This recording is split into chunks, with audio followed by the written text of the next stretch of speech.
বাপরে কি গরম পড়েছে। এই মাত্র স্নান করে এলাম, মনে হচ্ছে যেন পুরো জামা কাপড় ভিজে একেবারে একসাথে।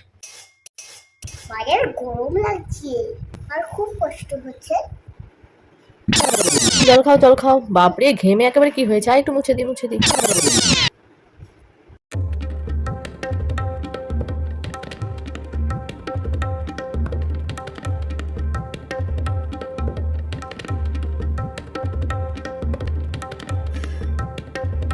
মা জল খাবে? হ্যাঁ মা জল খাও। তুমি আমার জন্য জল এনেছো?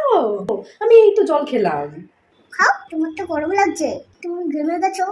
তুমি বলেছো না গরম লাগলে বেশি বেশি জল খেতে হয়। গরমে বেশি বেশি করে জল খেতে হয়। জল খাও জল খাও। এটা তো ঠিক আছে, খাচ্ছি খাচ্ছি খাচ্ছি। ওরে বাবা লে, খুব আরাম হয়েছে।